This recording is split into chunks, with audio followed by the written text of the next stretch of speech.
अस्सलामु अलैकुम वरहमतुल्लाहि वबरकातुहू। शुरू अल्लाह के नाम से जो बड़ा मेहरबान निहायत रहम करने वाला है। आज अल्हम्दुलिल्लाह मैं हिंदुस्तान के तमाम भाइयों और बहनों से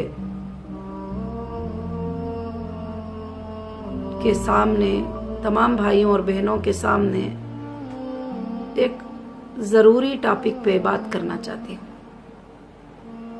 जो बहुत ही ज़रूरी है। आज मेरी टॉपिक ना बिजनेस के ताल्लुक़ से है, ना मेरी टॉपिक किसी को तकलीफ़ पहुंचाने के ताल्लुक़ से है। आज मेरी टॉपिक कुछ ख़ास एक हिस्से को इंसाफ दिलाने के लिए है, उनको जस्टिस दिलाने के लिए है। कल रात मैं देख रही थी कि बहुत सारे न्यूज़ेस को मैंने देखा कि न्यूज़ में कोविड-19 के बारे में बताया जा रहा है और सेकेंड जो राउंड कोरोना का आया है, जिससे लोगों को बहुत ही तकलीफ हो रही है। वाकई में हमारे भी जानने वालों में बहुत सारे लोगों को जो है ये बीमारी का सामना करना पड़ रहा है। ये सब कुछ मैंने न्यूज़ देखी तो मुझे हमारे जो जेलों के अंदर रहते हैं, कैद होके रहते हैं, उन बहनों और भाइयों के बारे में बहुत ही फिक्र हुई सोचकर। खासकर से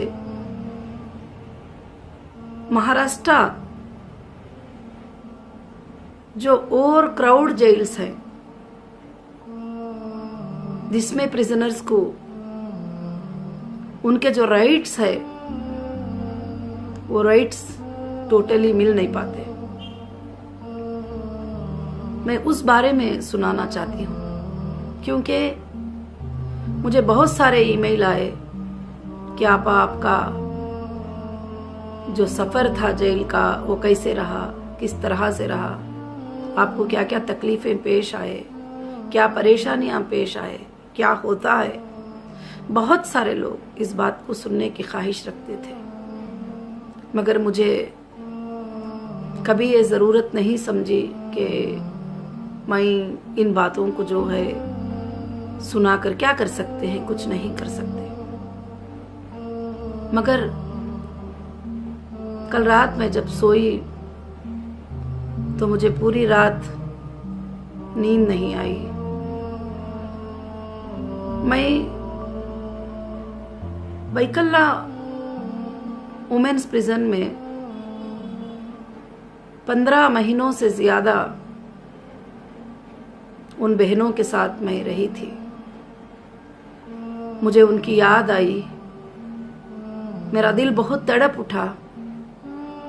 मैं आज उस टॉपिक पे बात करना चाहती हूँ कि जो कॉन्स्टिट्यूशन में जो राइट्स है वो राइट्स ना मिलने के टॉपिक पे, जो लोग इनोसेंट हैं वो भी जेलों के अंदर हैं, उनको इंसाफ दिलाने के टॉपिक से, और बहुत सारे लोग वहां रहकर जो इनजस्टिस होते ही उनके लिए मैं आज एक बात करना चाहिए।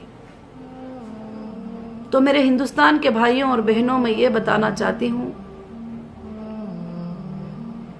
कि बहुत सारे लोगों को जेल का नाम सुनते ही डर उठ जाता है, कांप उठते हैं। बात भी सही है, क्योंकि तकलीफ वाली चीज है, परेशानी वाली चीज है, सबसे पहले अपने रिश्तेदारों से दूर होने वाली चीज है। मगर इन सारे चीजों से हटकर, इन सारे बातों से हटकर मैंने कुछ चीजें जेल में देखा है जो हमारे इंडियन कॉन्स्टिट्यूशन के खिलाफ है, जो कोर्ट्स ऑर्डर देते हैं उसके भी खिलाफ है। मैं कुछ चीजें बताना चाहती हूं कि जब किसी इंसान को किसी इल्जाम में उसको अरेस्ट करते हैं तो वो मुजरिम नहीं बन जाता। जब तक के कोर्ट में वो मुजरिम साबित ना हो जाए और जजेस उस पर मोहर ना लगा दे कि ये बंदा ने ये गुनाह को किया है और ये एविडेंसेस के साथ साबित हुआ है। जब तक जिस मुद्दत में जो लोग जेल के अंदर रहते हैं उनको कहा जाता है under trial prisoners. Under trial prisoners means वो अभी भी ना गुनहगार साबित हुए हैं ना सच्चे साबित हुए हैं।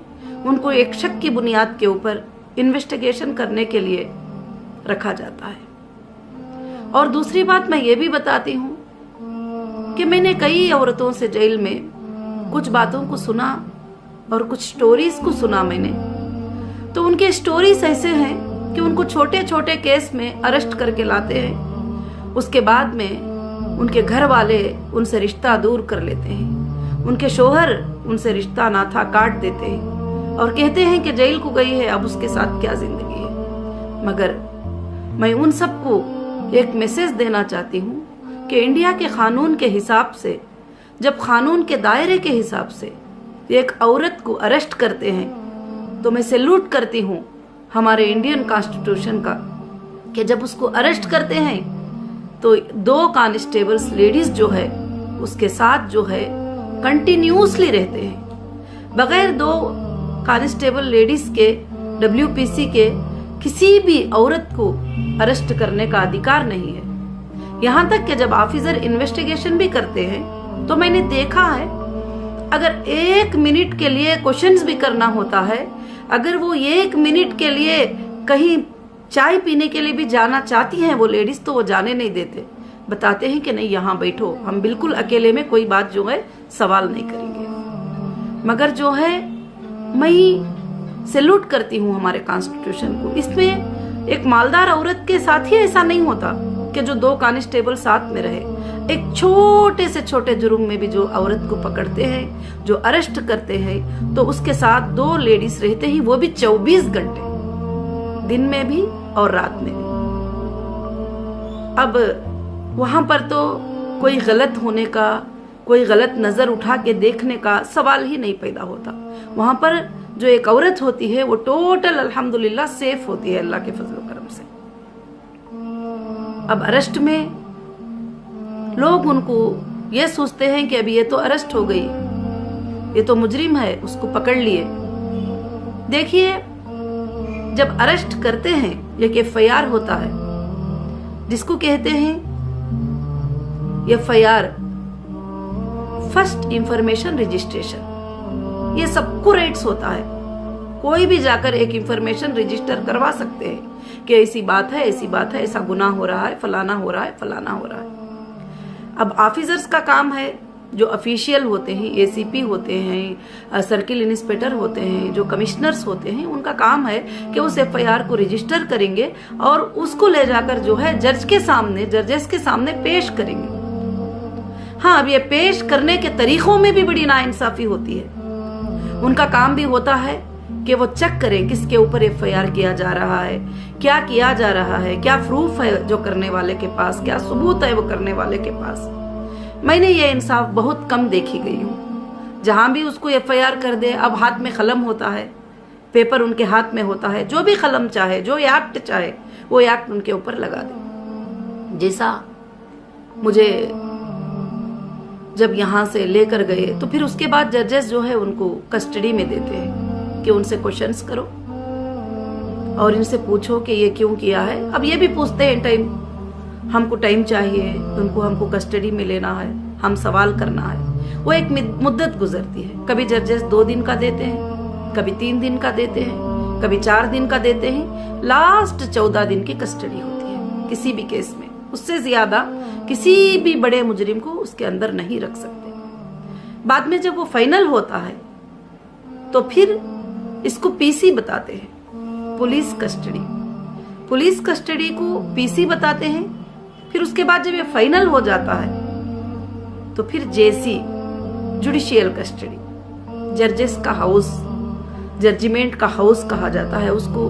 अगर देखा जाए तो एक इंसाफ का घर, एक क्राइम कंट्रोल हाउस, बहुत सारे चीजें उसको हम बोल सकते हैं कि क्राइम को कंट्रोल करने के लिए वगैरह वगैरह वहां पर ले जाकर लोगों को रखते हैं। मगर हमारे कॉन्स्टिट्यूशन ने, चाहे वो मजलूम हो चाहे मुजरिम, दो भी होते हैं, ये अरेस्ट होने वालों में मजलूम भी होते हैं, जो गुनाह ही नहीं करता है उसको भी अरेस्ट कर लेते ही। अब इन्वेस्टिगेशन करने तक के लिए, बेल मिलने तक के लिए मजलूम को भी वहां रहना पड़ता है। मुजरिम भी होते हैं जो गुनाह करके भी आते हैं, तो उनको भी वहां रहना पड़ता है। चाहे वो मजलूम रहे चाहे वो मुजरिम रहे, इंडियन कॉन्स्टिट्यूशन जो है कुछ राइट्स उनको देती है, कुछ खाने पीने के राइट्स, उनके हेल्थ के राइट्स, उनके रहने की जगह के राइट्स, सब कुछ देती है। बहुत अच्छे राइट्स हैं, बहुत अच्छे कानून है। मैंने जब कॉन्स्टिट्यूशन को पढ़ा और मैंने जब जेल मैनुअल को पढ़ा तो इतने अच्छे इंसाफ उसमें लिखे गए हैं। हमारे हर बात की इंसाफ लिखी गई है उसके अंदर, हमारे हर बात पर, हमारा सोना, हमारा बैठना, हमारा खाना, हमारा पीना, हमारा अपने रिश्तेदारों से मुलाकात करना, हमारा अपने बच्चों से मुलाकात करना, और हमारा हेल्थ, हमारी मेडिसिन, हमारी नमाज, हमारे प्रेयर, हमारे पूजा वगैरह सब कुछ को उसमें मेंशन कर दिया गया है। यहाँ तक कि टाइमिंग के साथ मेंशन कर दिया गया है। अब बात रही, मैं कुछ बातें अर्ज करना चाहती हूँ कि जहां पर मैं रही थी उस जेल के बारे में, जो 15 महीनों से ज्यादा मैंने टाइम निकाला है। सबसे पहले नंबर 1, किसी भी प्रिजनर को जेल के अंदर जब जजेस के हाउस में जाते हैं तो वहां पर किसी भी अंडर ट्रायल को बिल्कुल मारना अलाउ नहीं है। जजेस का ये कहना होता है कि इनको ले जाकर वहां पर डिपॉजिट रखो, इनको वक्त पर खाना दो और पानी दो, और इनको पढ़ाओ और लिखाओ, इनको अच्छी बातें समझाओ, इनको अच्छी टीचिंग दो, और इसके अंदर जो है इनको रखो। हाँ, कुछ लिमिट्स होते हैं, उस लिमिट्स के अंदर रिश्तेदारों से मुलाकात दो और टाइम दो वगैरह सब कुछ भी। मगर यह भी लिखा गया है कि उनको कितनी जगह में रखना चाहिए, कैसे रखना चाहिए, किस तरह से रखना चाहिए। आज मेरा ये वीडियो रिकॉर्ड करने का ये मकसद है कि जब जुडिशियल सिस्टम में बाकायदा ये मेंशन किया गया है कि एक प्रिजनर्स को 40 फुट जगह देना है, 40 फुट जगह में जो है उसको रखना है, और उसके आसपास उसको इतनी खुली जगह होना चाहिए, उसके अंदर उसको रखना है, और उसके बाद उसको हाइजीन मेंटेन करना है, क्लीनिंग मेंटेन करना है, उसके लिए जो है शैम्पू, सोप, उसके लिए बहुत सारे चीजें जो है प्रोवाइड करना है। और दूसरी बात, जो ऑफिशियल होते हैं उनको किसी को भी हाथ लगाने का अधिकार नहीं है जब तक कि कोई प्रिजनर्स ना दौड़े, वहां से भागे, गालियां दे या कुछ भी करे। तो वो जब भी जजेस से ऑर्डर लेके ही उनको मार सकते हैं और उनको, या कुछ भी, उसके अलावा किसी भी प्रिजनर्स को मारने का अधिकार नहीं है।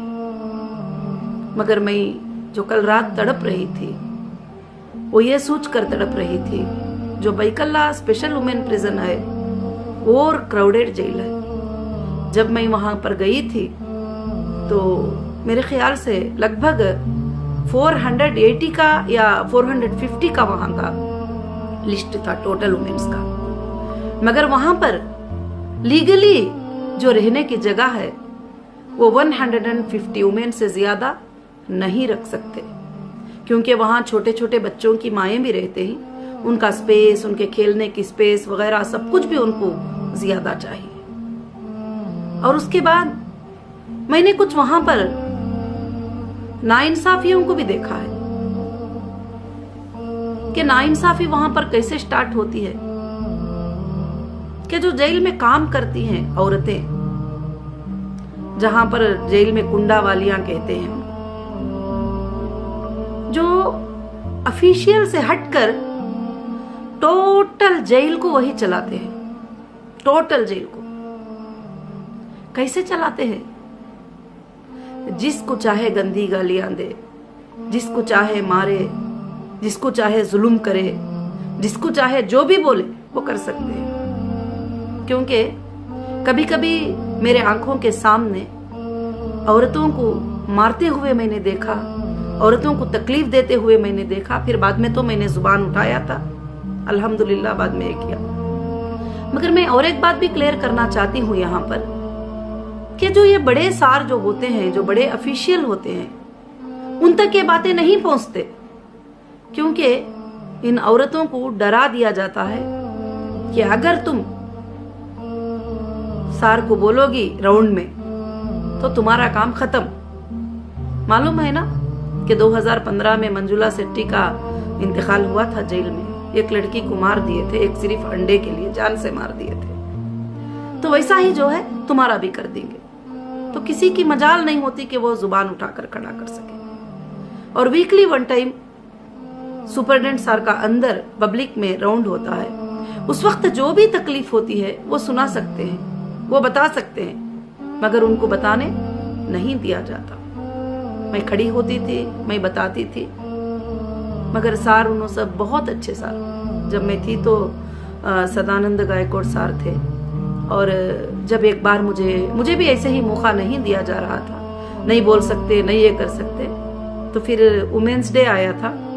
और वुमेन्स डे में जो है मैं एक बार थोड़ा स्पीच देने का मौका मिला, तो स्पीच में ही मैंने सार को बता दिया कि यहाँ पर क्या अंदर जो है जुल्म होता है, औरतों के ऊपर जो है किस तरह से काम वालियां दबाव डालते हैं, और काम वालियां की बात ही चलती है, अगर नहीं चलेगी तो पकड़कर उनको मारते हैं। बहुत सारी चीजें थे जो मैंने सुनाया है। उसके बाद सार ने फौरन उसके ऊपर एक्शन लिए और फौरन बुलाकर मीटिंग किए, और मीटिंग करके उसके बाद से वो जुल्म को रोक दिए। जो जुल्म होता था, जो गालियां होते थे, उनको बता दिए कि तुम्हारा कोई अधिकार नहीं है कि तुम किसी प्रिजनर्स के ऊपर जो है इस तरह से ये करें, क्योंकि उनको भी पता नहीं चलता है। क्योंकि 2 डिपार्टमेंट्स होते हैं। फ्रंट का गेट जो होता है उसमें पूरे मर्दे होते हैं, जो अंदर का जो गेट होता है उसमें औरतें होते हैं। तो उनको भी पता नहीं चलता है। अगर उनको पता चलता है तो जरूर जो है वो स्टेप लेते हैं, जरूर ऐसे नाइंसाफियों को वो रोकते हैं। दूसरी बात, जेल में मारना बिल्कुल अलाउ नहीं है। जब अलाउ नहीं है तो मेरे आंखों से मैंने देखा है कि जेल में बहुत सारी औरतों को मारा है ऑफिशियल में मीन्स बड़े पोस्ट पे जो रहते हैं वो तो नहीं मारते हैं, थोड़ा जो छोटे छोटे पोस्ट पे रहते हैं उनको बोल देते हैं तो वो मारते हैं। जजेस के नजरों में ये बात भी जाना बहुत जरूरी है, और एक कंट्रोल होना भी बहुत जरूरी है उस पर। तो अब मैं खास कर से जो बात बताई जाती है उसको ध्यान से सुनिए कि उसमें कई औरतें हैं जो डौरी केस में आ जाते हैं। एक बहू ने सुसाइड कर लिया, 15 लोगों को घर के अरेस्ट करके लेकर आ गए। अब उसमें से कौन गुनहगार है, कौन बेगुनाह है, वो पता नहीं चलता है। एक कंपनी का कुछ फाइनेंशियल मैटर हो गया, टोटल स्टाफ को, कचरा झाड़ने वाले को, इसको उसको सब उठाकर लाके अंदर रख दिए। और कहीं पर और भी बहुत सारे मसाइल ऐसे होते हैं जिसमें लोग गुनहगार नहीं होते हैं, उनको पकड़ कर लेके आ जाते हैं। उसके बाद जो है वहां पर जो जगह दी जा रही है क्राउड की वजह से, जिसको एक लादी कहते हैं, चाहे बैकल्ला जेल क्यों ना हो, चाहे अतर रोड जेल क्यों ना हो, इन जेलों में एक लादी कहा जाता है। आपको पता है लादी कितनी होती है? 3 टाइल्स यानी 12 स्क्वायर फीट। 12 स्क्वायर फीट की जगह दी जाती है जिसमें सोना है, जिसमें रहना है, जिसमें अपने सामान को रखना है। ये जो बाहर की बातें सुनते हैं ना कि वीआईपीज को रूम दे देते हैं, बेडरूम दे देते हैं, एसी का रूम दे देते हैं, फलाना फलाना, ये सब पक्की झूठी बात है।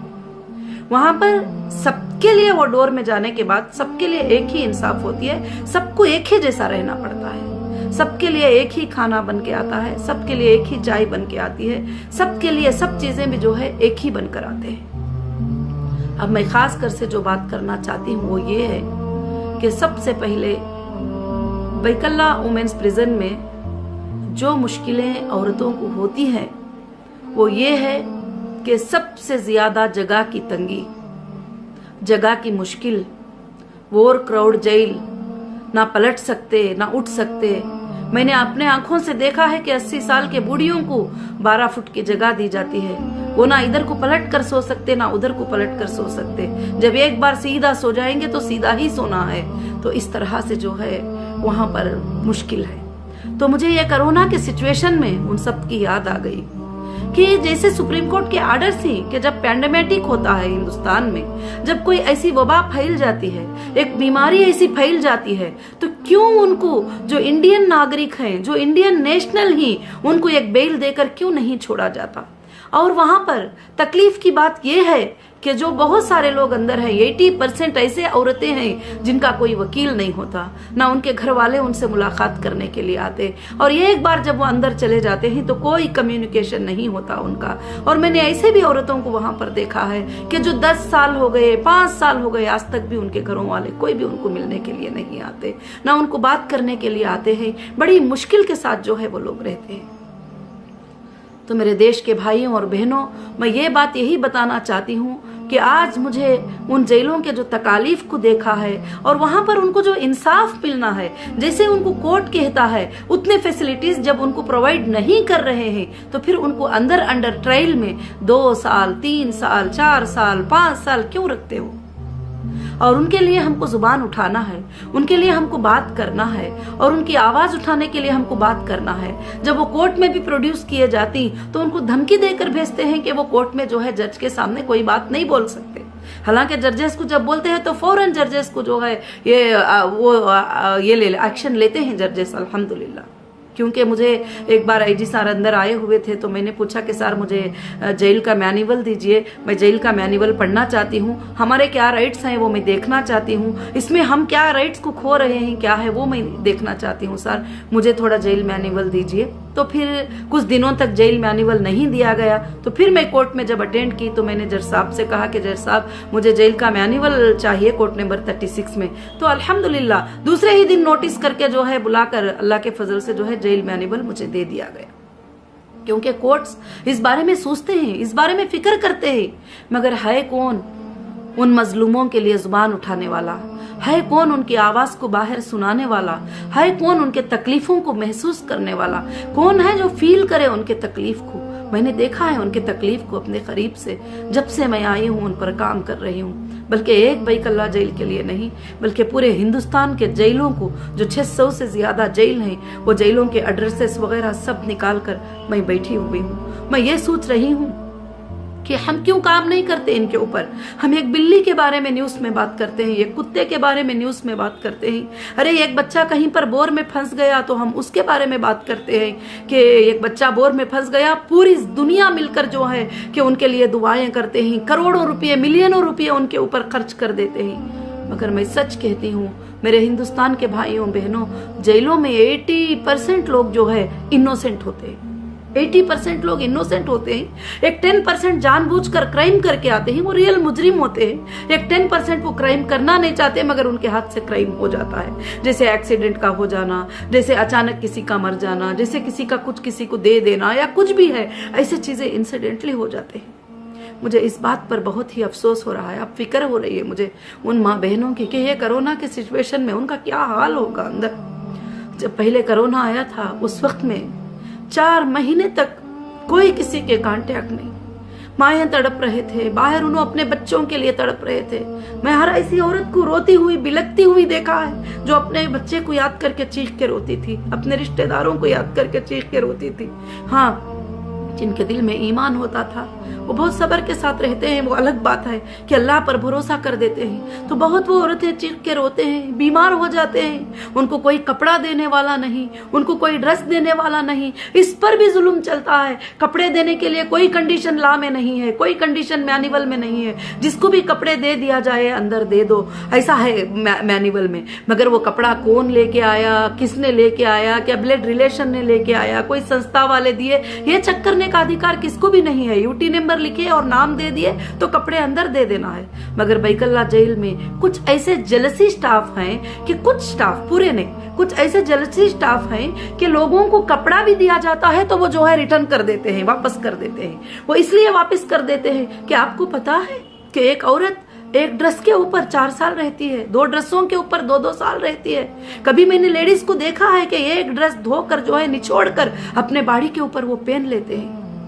बाद में जो है हमको काम करना है। अभी मैं ये आवाज जो है ये पहुंचाना चाहती हूँ कि अगर उद्धव ठाकरे जी महाराष्ट्र के चीफ मिनिस्टर और अथॉरिटी ऑफ जेल अगर ये बात को सुनते हैं तो बैकल्ला स्पेशल वुमेन प्रिजन के बारे में, पूरे महाराष्ट्र के जेलों के बारे में जरूर से जरूर ये कोविड-19 के सिचुएशन में आप जरूर कुछ कदम उठाइए, आप कुछ करिए उनके लिए और बेगुनहगारों को निकालिए जल्दी से जल्द। और उनको जो है कम से कम तुम क्या करेंगे कि कम से कम ये जो छोटे मोटे जो भी ट्रायल के केस होते हैं उनको एक बेल देकर बाहर निकालेंगे तो क्राउड भी कम हो जाएगा और बाकी के लोगों को जो है आसानी मिलेगी। एक बार सुप्रीम कोर्ट ने आर्डर दिया कि आप जल्दी से जल्द जो है जेल की औरतों को, जेल के मर्दों को जो है छोड़ दो पूरे इंडिया के अंदर और 7 इयर्स के बिलो सजा के जितने भी एक्ट लगे ही छोड़ दो।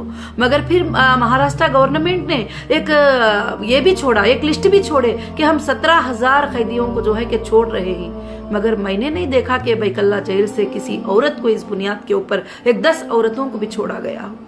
तो यहाँ पर आर्डर्स आते हैं मगर आर्डर्स को फॉलो नहीं होते हैं और आर्डर्स आते हैं कि 40 फुट जगह उनको होना चाहिए और 6 पर्सन्स को एक बाथरूम होना चाहिए और ये सब कुछ आते हैं और 24 आवर्स वाटर होना चाहिए। ये सारे सहूलियात वहां पर नहीं मिलते हैं और वहां पर जो है 30 मिनट 20 मिनट्स वाटर को छोड़ते हैं और उसी में जो है सब लोग भी जो है कि यूज करते हैं। बाद में सार को बताने के बाद सार ने वो फैसिलिटीज को भी ऑन किया था और पानी भी जो है छोड़े जाते थे। मगर मुझे अब पानी की फिक्र नहीं है, उनके खाने की फिक्र नहीं है, उनके कपड़ों की फिक्र नहीं है। मुझे अब वो फिक्र है कि ये ऐसे पैंडेमिक सिचुएशन में, ऐसे जो कोरोना के सिचुएशन में जो दोबारा भी इतना भर चुका है तो अब वो अंदर हैं तो क्या वो हिंदुस्तान के नागरिक हैं? 2 साल 3 साल से ट्रायल में पड़े हुए हैं, वो कोई कन्विक्टेड भी नहीं है, वो कोई मुजरिम करके भी साबित नहीं हुए हैं। तो उनको जो है महाराष्ट्र के जुडिशियल डिपार्टमेंट से और जुडिशियल लॉ हाउस से, जुडिशियल लोगों से मैं रिक्वेस्ट करती हूँ कि जल्द से जल्द जो है इन कैदियों के ऊपर, ये जो अंदर बंद बैठे हुए हैं उनके ऊपर आप बिल्कुल से बिल्कुल तवज्जो दें और उनके ऊपर बेल से छोड़ें, क्योंकि ये हिंदुस्तान के नागरिक हैं, ये आजादी है, उनको राइट्स है, उनके फंडामेंटल राइट्स हैं। उनको अंडर ट्रायल अगर किसी को लाइफ भी लगने वाली है तो अंडर ट्रायल 3 महीनों से ज्यादा रखने का ज्यादा कानून नहीं है। तो फिर यहाँ पर 2 साल 3 साल 4 साल 5 साल, मैंने ऐसे भी लेडीज को देखा है कि अंडर ट्रायल 7 साल से भी है, अंडर ट्रायल 7 साल से भी पड़े हुए हैं। तो आज उनके देखो जिस्मों पर वहां जगह की कमी होने की वजह से स्किन डिसीज आ जाते हैं, बहुत सारे प्रॉब्लम्स आते हैं, एक दूसरे के करीब सोने की वजह से बहुत सारे चीजें होते हैं। तो मैं गुजारिश करती हूँ, अगर कोई भी हिंदुस्तान की जेल ऐसी है जिसमें वॉर क्राउड है और लोगों को तकलीफ है, वुमेन्स को तकलीफ है, तो जरूर जरूर जो है आप उसके ऊपर तवज्जो दें और उनको बेल देकर रिहा करें। और खासकर से मेरी यही गुजारिश है और ह्यूमन राइट्स वालों से भी मेरी ये गुजारिश है, अगर मेरी आवाज पहुंचती है तो आप ह्यूमन राइट्स है तो उन सिस्कियां लेने वालों के लिए आप बिल्कुल उनके राइट्स के लिए खड़े हो जाइए। हाँ, बहुत संस्था वाले दिखाने के लिए आते हैं वहां पर, मगर संस्था वालों का कुछ भी नहीं चलता और संस्था वाले अंदर आते हैं तो फिर वो भी वहां जो अंदर जो बातें बोलते हैं उसी के ऊपर चलने लग जाते हैं। तो खासकर से जो है मैं ये गुजारिश करती हूँ कि ऐसे लोगों के लिए जो हिंदुस्तान के तकरीबन जो है 3 लाख से या 4 लाख से ज्यादा लोग जो है आज जेलों के अंदर हैं और अंडर ट्रायल में हैं, तो उन अंडर ट्रायल के लोगों के लिए, हाँ, जो कन्विक्टेड हैं, जिनको सजा हो गई है, उनके बारे में हम कोई कमेंट्स नहीं कर सकते क्योंकि वो जजेस का फैसला होता है। और जो अंडर ट्रायल हैं उनके लिए कोशिश करिए। न्यूज चैनल वाले भी, मीडिया वाले भी छोटे छोटे न्यूज को बताते हो कि छोटी छोटी चीजों के न्यूज को बताते हो, छोटे छोटे चीजों को लेते हो, मगर ऐसे न्यूज को क्यों नहीं बताते जिनकी जुबानें बंद हो चुके हैं, वो अंदर तकलीफों को बर्दाश्त कर रहे हैं। सबसे बड़ी तकलीफ है कि वो अपने रिश्तेदारों को मिल नहीं पाते, उनको जो तकलीफ होती है वो बता नहीं पाते, जो परेशानियां उनको आते हैं वो ये कर नहीं पाते। तो फिर क्यों जो है आप लोग उनके लिए जुबान नहीं उठाते हैं? तो इसलिए मैं चाहती हूँ कि खास कर से ऐसे पैंडेमिक सिचुएशन में, ऐसे कोरोना के सिचुएशन में महाराष्ट्र के टोटल वॉर क्राउड जेल जो है और उसमें निजामिया को भी तकलीफ होती है, फिर भी जो 8 महीने मैंने 6 महीने कोरोना सिचुएशन में अंदर थी, मैंने देखा है कि जहां तक हो सकता है वो बहुत अच्छे से हैंडल करते हैं। ऐसा नहीं कि हैंडल नहीं करते। हाँ, कुछ स्टाफ होंगे 5-6 गिने चुने, वो लोगों को तकलीफ देते हैं, बातचीत करते हैं। मैं आगे जाकर एक PIL इंशाअल्लाह फाइल करने वाली हूँ उसके बारे में कि कैसे जो है प्रिजनर्स को जो है तकलीफ पहुंचाएंगे, कैसे जो है वुमेन्स को जो है तकलीफ पहुंचाएंगे, कैसे हमारे अंदर रहने वाले भाइयों को अपना राइट्स क्यों नहीं दे रहे हैं। और भी मैंने वहां पर एक चीज देखा था कि जैसे कोर्ट को प्रोड्यूस करना होता है तो कोर्ट को प्रोड्यूस करने के लिए जो है मर्दों को, औरतों को एक ही बस में बिठाकर कोर्ट में प्रोड्यूस करवाते हैं। एक MH06 एक बार मुझे एक बस में लेकर गए मुझे प्रोड्यूस करने के लिए। उसमें हम 3 वुमेन्स थे और हमारे WPC 6 हो सकते हैं, मगर उसमें 19 जो है मर्दे भी थे वही बस में। क्या ऐसे सिचुएशन में क्या वहां पर मुश्किल नहीं आ सकती औरतों को?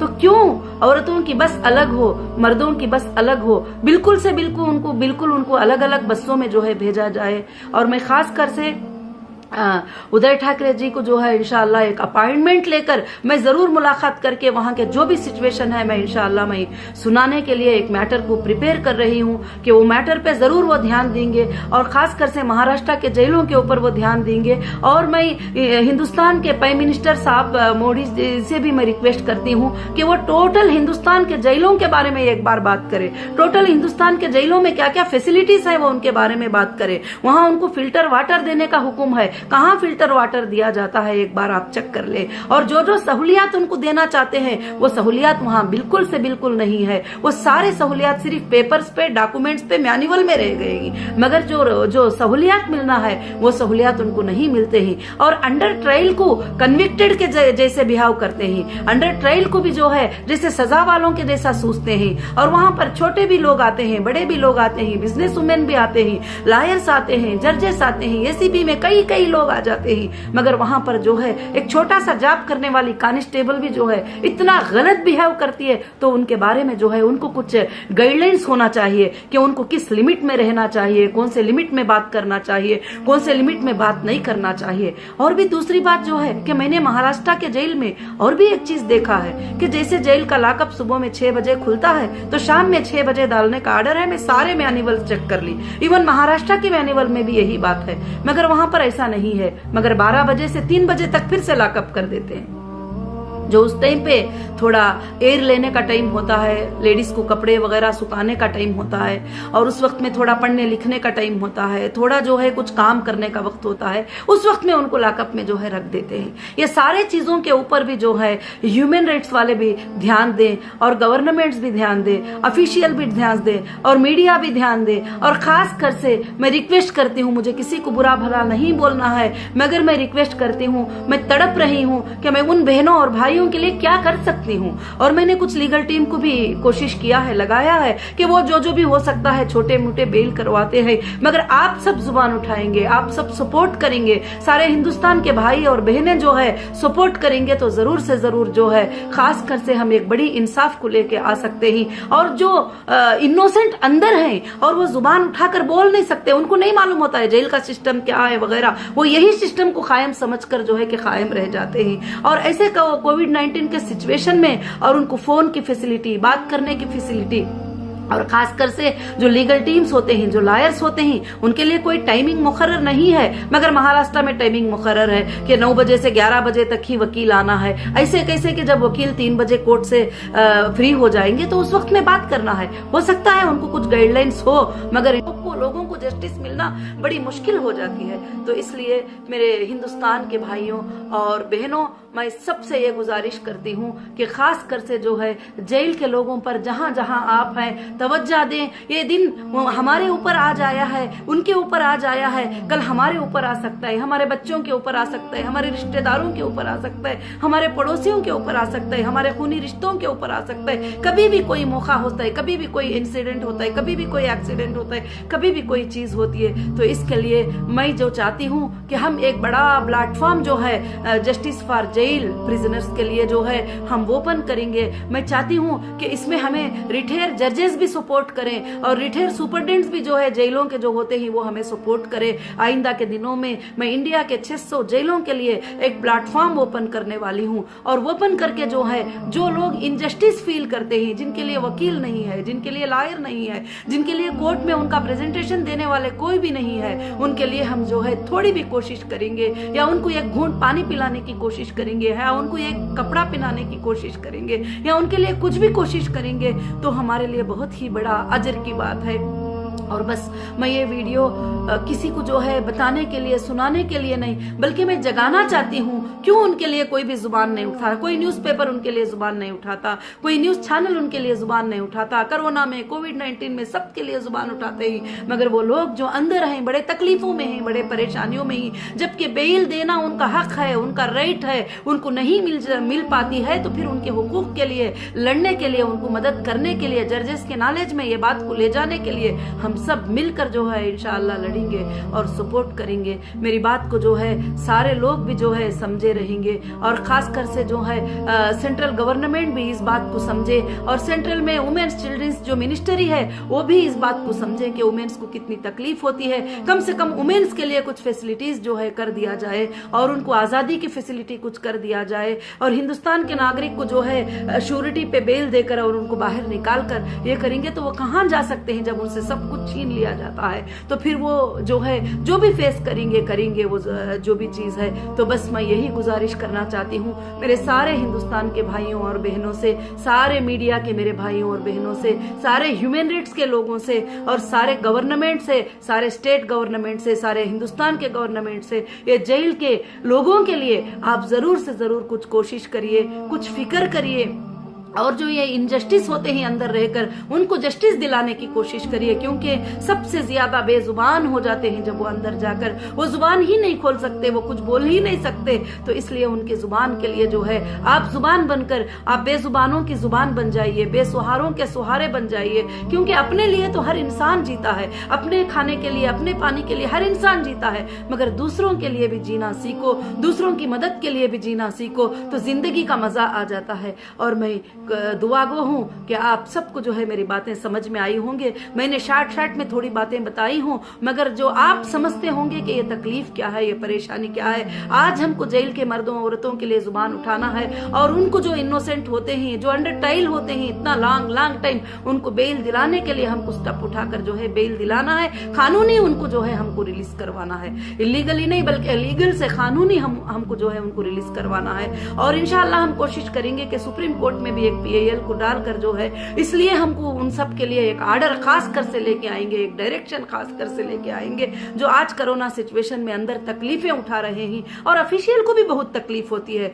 जब कोरोना का सिचुएशन था, मैं बैकल्ला में थी, तो जो भी ऑफिशियल डे एंड नाइट हमारी हिफाजत के लिए आ जाते थे, वो ये नहीं सोचते थे कि उनको कोरोना हो जाएगा, उनको कोविड-19 हो जाएगा। वो एक मुमकिन हद तक कोशिश करते हैं, मगर आज हम सबको मिलकर कोशिश करेंगे तो जरूर से जरूर जो है वो लोगों को सब बचाने में और छुड़ाने में हम कामयाब हो जाएंगे। जैसे एक छोटे जान की इतनी कीमत हम बताते हैं, एक बच्चे के जान की कीमत वगैरह सब, तो बहुत सारे लोग भी इनोसेंट हैं। जैसे मैंने बताया, एक डोरी केस में 15 लोगों को अरेस्ट करके लेके आते हैं, तो उसमें सारे तो मुजरिम नहीं होते। अगर सास सताती है तो बहनें, नंदे, उनके शोहरें तो नहीं सता सकते, मगर उनको भी पकड़ के डाल देते हैं। बहुत सारे मामलात को मैंने अंदर ऐसे देखा है। जो लोग इनोसेंट हैं, 80% इनोसेंट हैं, हम उनको छुड़ाना है जरूर से, हम उनके लिए जो है कोशिश करना है। ये जो भी बातें मैंने बताई हूँ, ये बातें सच्चे थे और मेरे पास एविडेंसेस के साथ, प्रूफ के साथ ये बातें हैं, और जरूर उनको जस्टिस दिलाने के लिए पूरी कोशिश करें। और खासकर से महाराष्ट्र में ओवर क्राउड की हिफाजत करने के लिए, ओवर क्राउड को कंट्रोल करने के लिए आइंदा जो है जेलों के सिस्टम में और इजाफा करे, और बिल्डिंगों में इजाफा करे, और बनाने में इजाफा करे। बस मैं सबसे गुजारिश करती हूँ कि आज मैं मेरे हिंदुस्तान के भाइयों से, मेरे हिंदुस्तान के लोगों से, मेरे हिंदुस्तान की हुकूमत से और हिंदुस्तान के हुकूमतों से मेरी गुजारिश यही है कि जेल के लोगों पर खास कर से कोरोना में तवज्जो दें। मैं बस सबके साथ जो है मैं अलविदा कहना चाहती हूँ, विदाई लेना चाहती हूँ कि जय हिंद।